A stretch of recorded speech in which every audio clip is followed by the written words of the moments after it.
Oh, it was like hitting a wall. I mean, it was just like, grew up instantly. Yeah. And I'll never forget, I remember laying there, and so my Auntie Linda's my mom's sister, and you know, she really took me under her wing along with my Uncle Mike, and I remember, you know, sitting there next to my aunt just in such despair, and I was in tears, and I said, you know, Auntie, I said, you know, nobody's ever gonna wanna marry me because I don't have parents.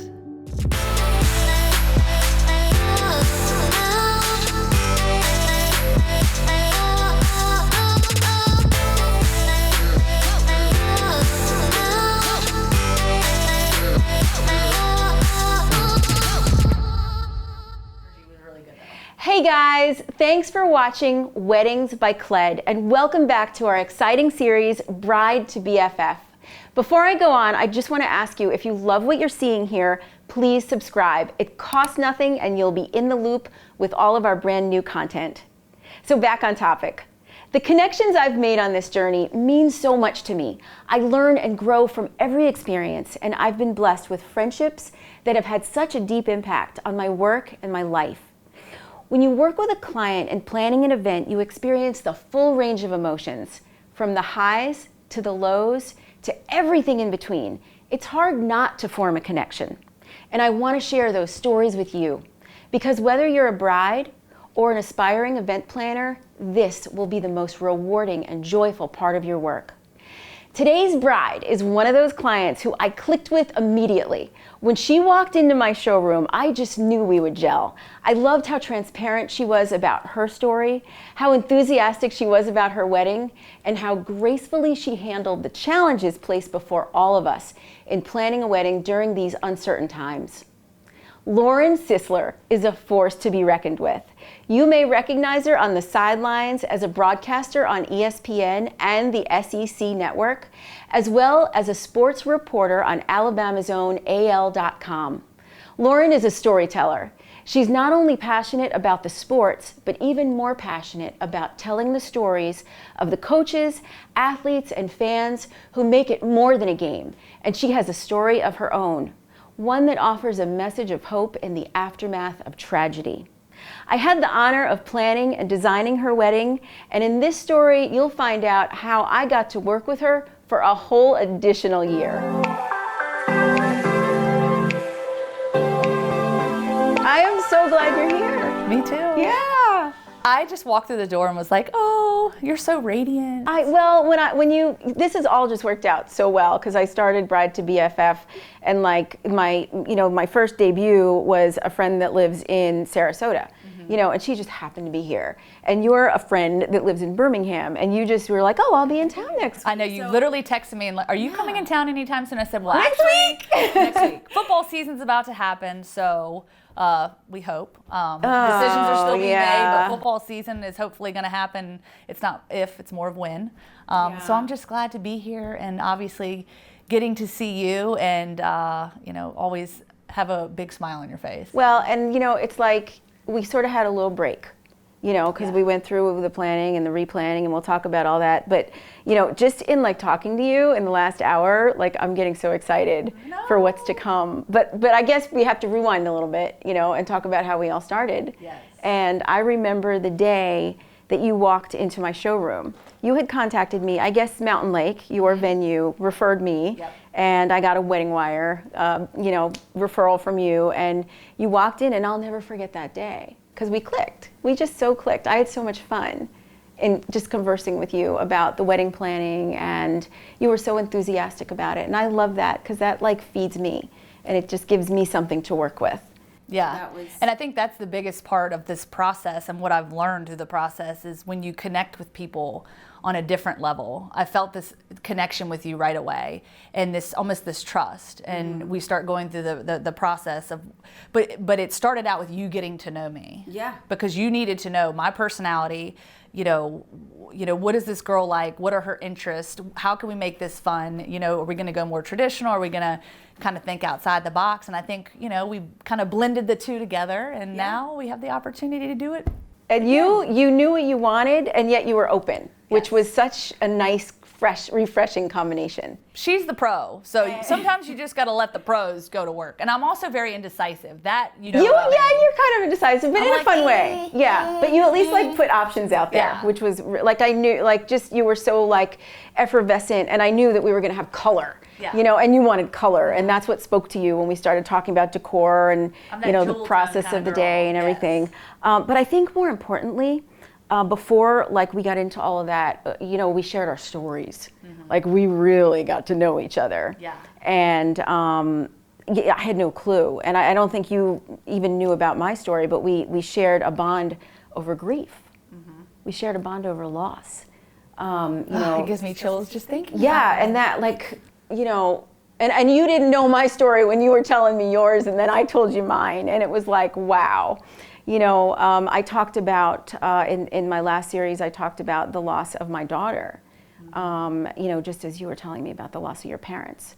And I so admire what you've done with that story. And I want to hear it again. Wow. Well, it does, it gives me chills because I do feel the connection that we had was very divine, and in such a way that, I think that when people meet each other and are able to really click in a special way, in that special bond, I felt like it was almost instant. And of course, I didn't know your story.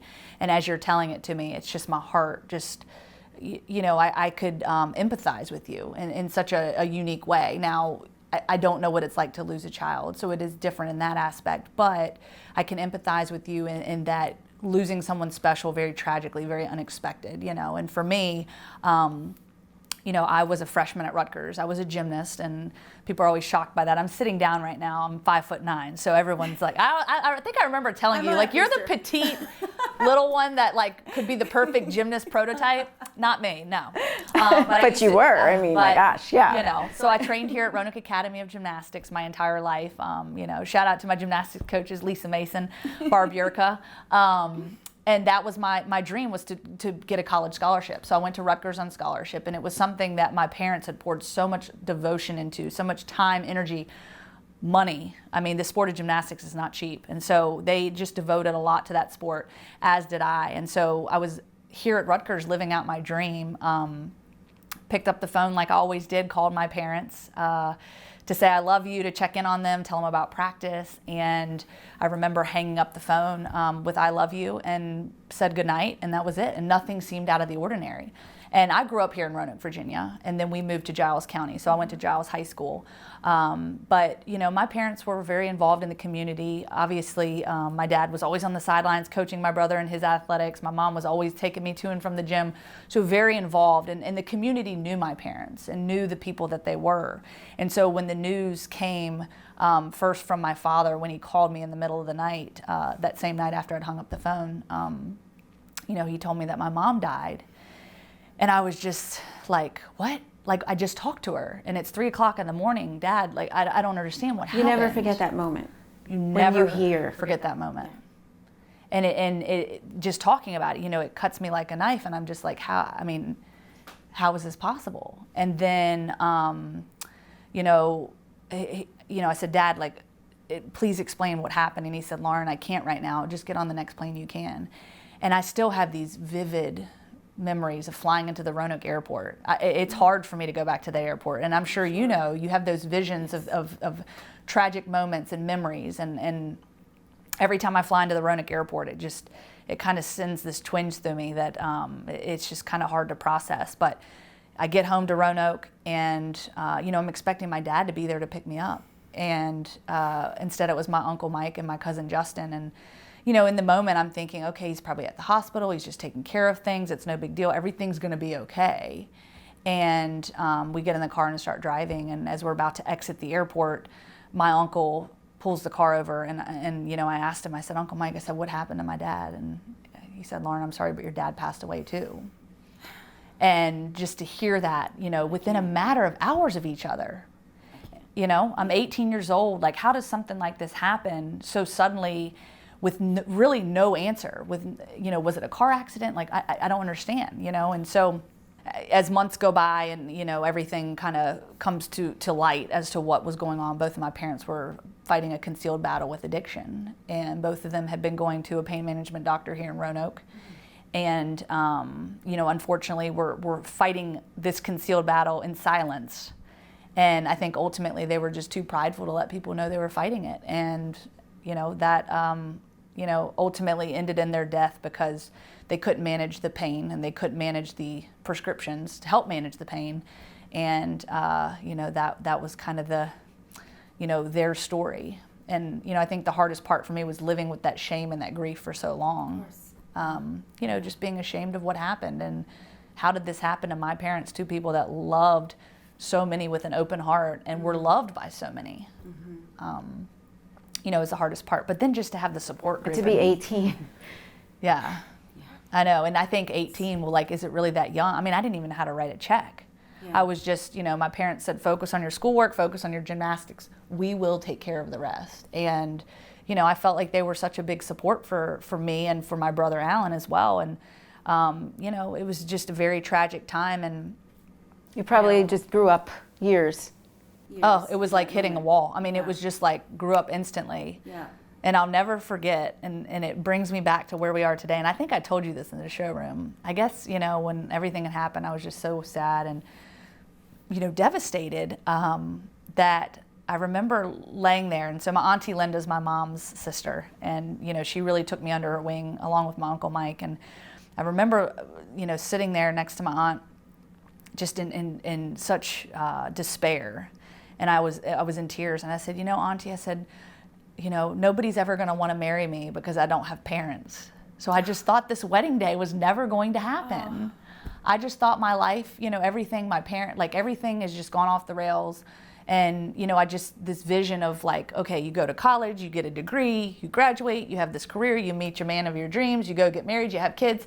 All of a sudden that just imploded, gone. Yeah. And I could not believe I said that because where my brain was in that moment, I don't know. But now here I am planning this special day. And in ways, I feel like I get to plan it in a way that's honoring them. Oh, and that became part of our dialogue, and knowing and learning that about you. It's like, okay, well now, our work is to figure out how we're going to honor them and keep it festive, And we talked about different ideas, because I'd experienced this, with in other weddings, where people want to honor grandparents or honor parents or siblings or children, and so many different things have been done. But it was important to you to have it be festive and to have it reflect their personalities the way you remembered them, as if they would be there like they should have been. And we came up with some things. Yes. We did. My parents were always very proud parents. And that's one thing after they passed, I would hear from some of my parents' coworkers and colleagues of theirs and people they grew up with. And they said the one thing we knew about your parents is how much they loved you and your brother. And I think that, just the proud parents that they were. And I want to honor them in that way. Yeah. And so one of the coolest ideas that we kind of pieced together was the picture around the bouquet. Yes. And having their wedding picture, but adding another touch. And we talked about that was my mom's wedding dress. She had, I guess, put it into, it was kind of preserved in this bag. And I had never even taken it out. I'd seen pictures of my mom in this dress, but had never taken it out of the bag. And I was like, you know what? This would be a great opportunity to take a piece of fabric from that and include that in the bouquet. So meaningful. Yeah. And to me, it's so they get to walk down the aisle with me. And so, as much as it, my mind would constantly go to that thought of, oh my gosh, my parents aren't going to be there on my day. I don't want to focus on them not being there. I want to focus on them being there and the people that have blessed me in my life, my friends and family that are here. So not only honoring them, but also honoring all the people that are around us that knew my parents and loved my parents just the same as I did and my brother did. So beautiful. And I know that you have something planned for the reception as well. And normally in a Bride to BFF we would talk about that, but we can't.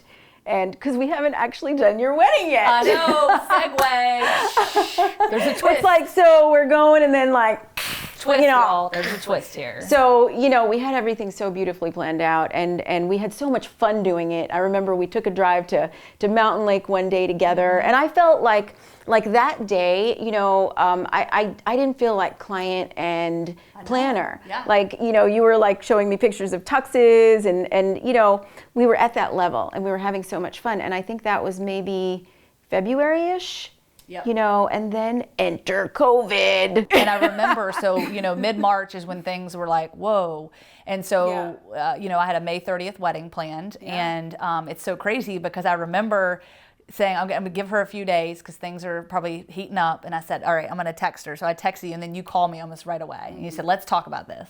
You said, okay. And we devised a plan, and it was like, okay, here's our timeline. And this is how we're going to do it. Like, don't pull the plug yet. And we'll start having those conversations. And then, obviously decisions were made, and we realized the pandemic was much more severe and obviously going to be catastrophic to wedding plans during that time frame, and we just didn't know how long it was going to last. And I think the balance there was determining, do we want to have a scaled back wedding? How do we do it with the amount of people? Because, I was going to have 200 plus people in this venue, and we're being told you can only have 10. Like, whoa, what just happened? Yeah, there were a lot of choices on the table. Yes. And here you were, had it all planned out, had put all this energy and love and effort into it, and we had to basically kind of like redo it. Yeah. But I love what you did. I love what you did. Yeah. Because I knew one of the other things I loved about working with you was your absolute like adoration for each other. You and John. I mean, you're just beautiful. I mean, the connection that you have, and that again, like that feeds me and makes me want to do better and want to put on an amazing event for you. So you didn't want to really let go of May 30th. Right. You didn't want to let go of it, and you didn't. We were not ready to let go of May 30th, and I think that's where the conversation happened. So once the decisions were made that the stay-at-home order was still in place for May 30th, that was the answer. That was pretty much, hey. Yeah.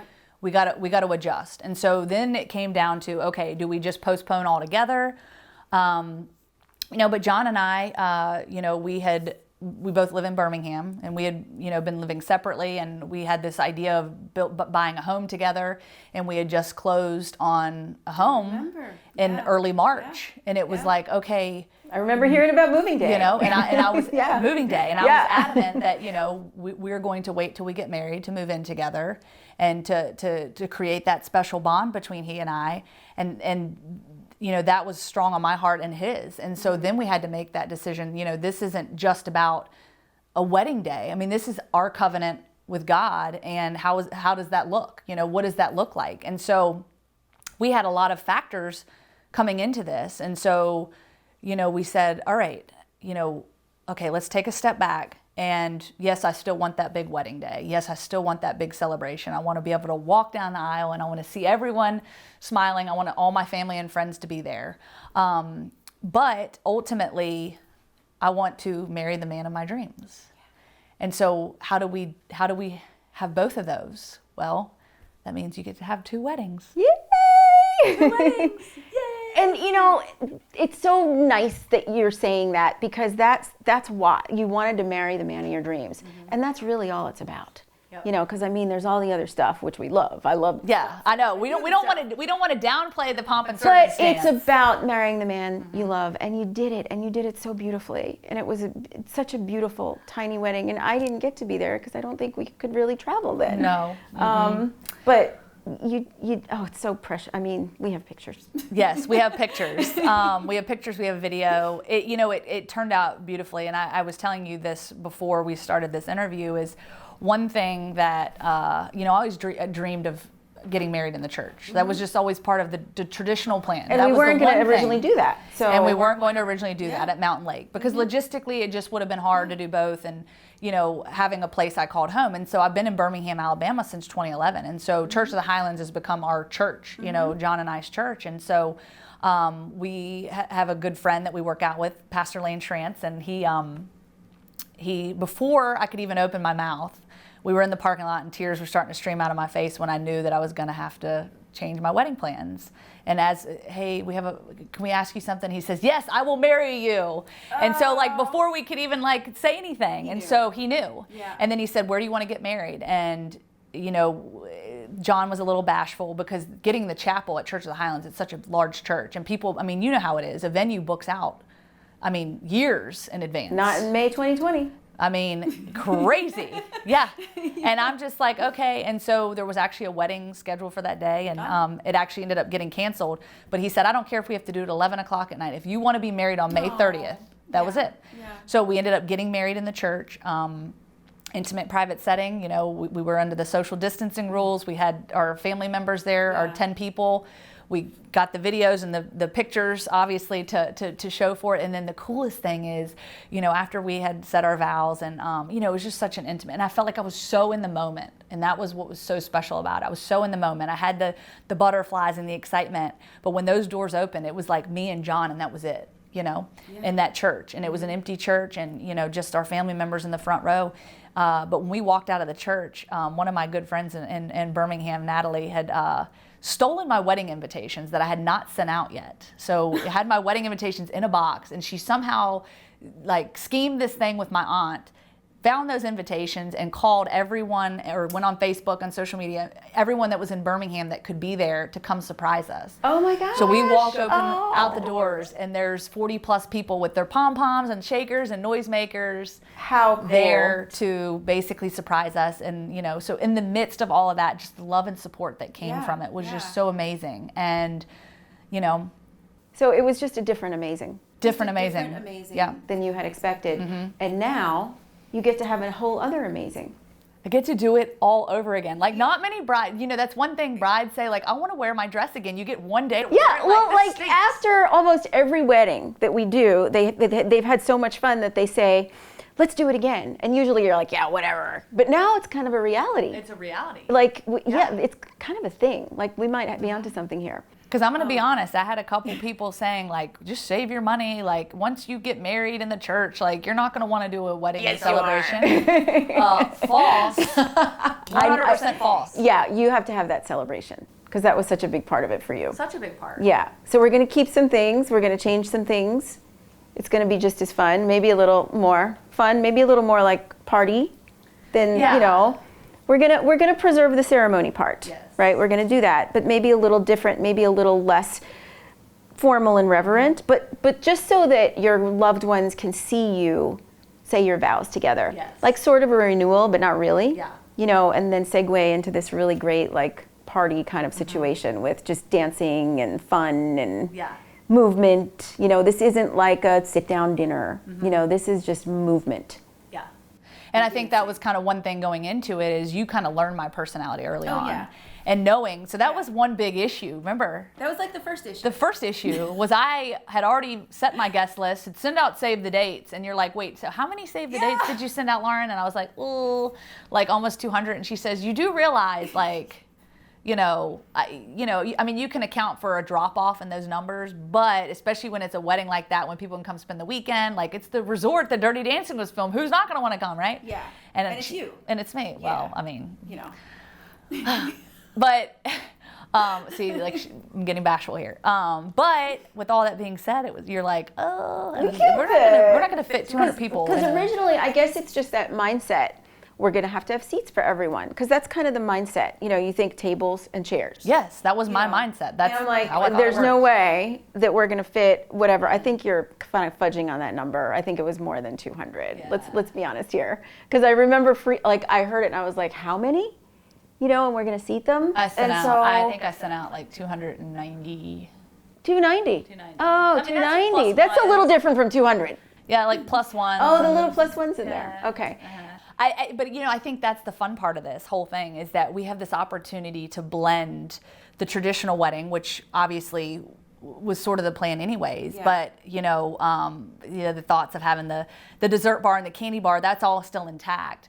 But to even just, you know, ramp it up a little bit, because to me, you know, yes, I still want to have some of that traditional wedding. I think that's what people come to see, but just knowing that we can almost blend the two together and have the best of both worlds is what I love about it. And you are so good at that. So that's what's cool to me is that, you know, I just get so excited. You put all your stuff on social media. I get to see what you're doing day to day, you know, these big events. And I see these like business parties and these things you do like down at your penthouse or the Hotel Roanoke or wherever it may be. And I see all these parties and these awesome, you know, events that you do that's not wedding related. And then I see all these weddings and I'm thinking like, oh my gosh, what if the two of those had a baby? We could combine them.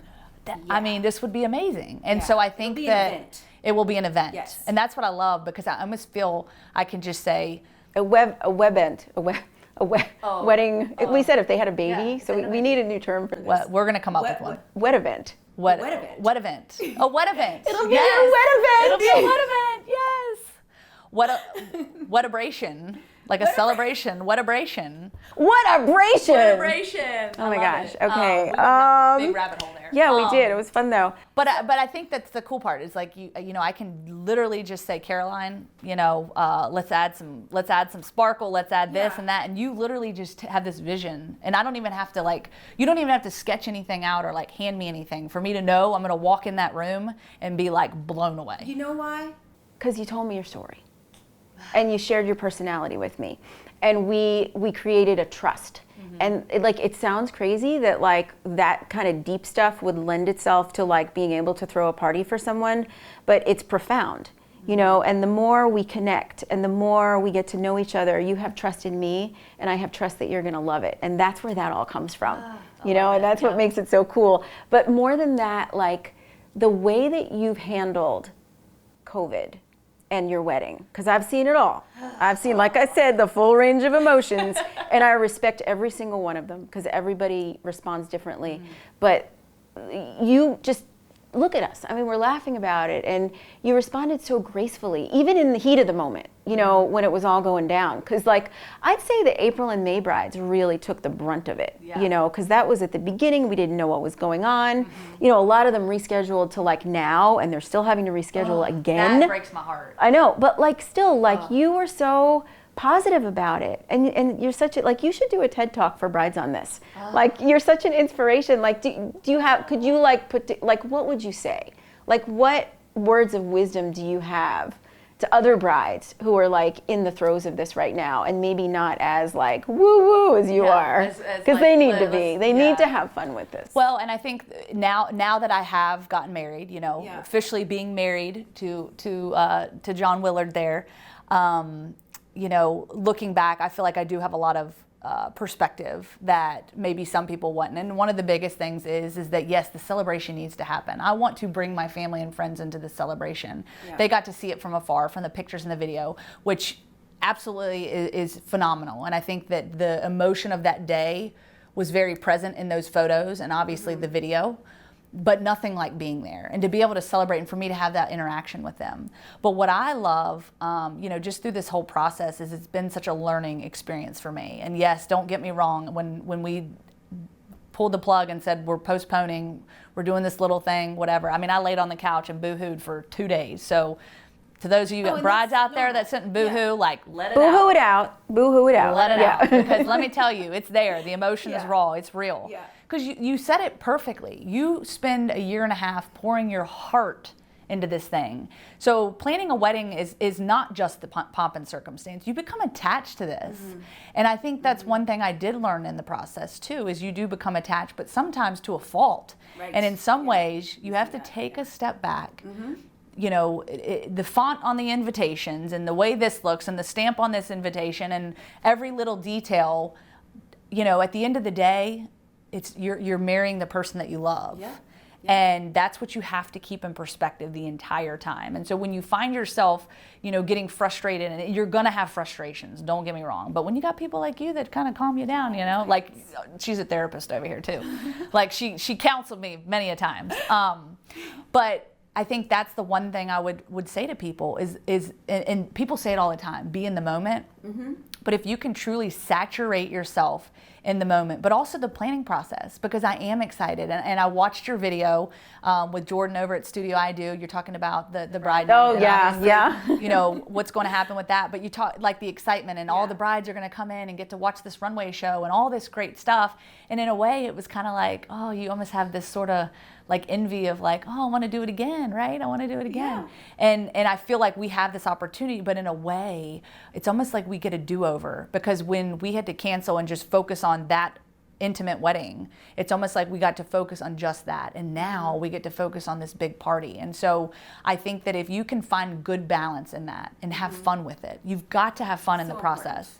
It is so important. And I see where people can get up to here in frustration, and the day comes and it goes and everybody's going to tell you this, like you literally black out and you're like, what just happened? And every bit of it's true. And it's like almost in a way, I feel like we've been blessed with this opportunity to take obviously the marriage and the ceremony that we had in Birmingham, and then of course the one that we're going to have in Virginia, and you know, kind of get to do it maybe in a little bit less stressed environment. Oh, totally. Which I'm just like, whoa, like this is amazing, because so what if every little piece of hair is not in place and your little false eyelash Those things might don't come matter. off? You know? Those things don't matter. At the end of the day, you know, you kind of laugh it off. And so I think that the fact that like a pandemic hits during all of this, like you can't help but think, you know what, that sometimes plan B is better than plan A. And that is what I've learned in that process. So ladies,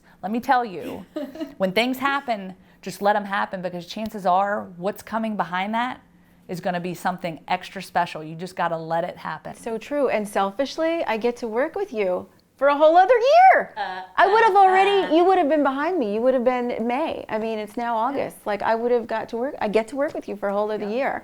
So, you know. Now, one thing that's funny is my husband, John, has said no wedding planning until January. You have to wait till 2021. Oh, I haven't heard this. He's already had to listen to it for a year and a half. Okay, he's like, you know, he's like, you can pump the brakes on wedding planning till 2021.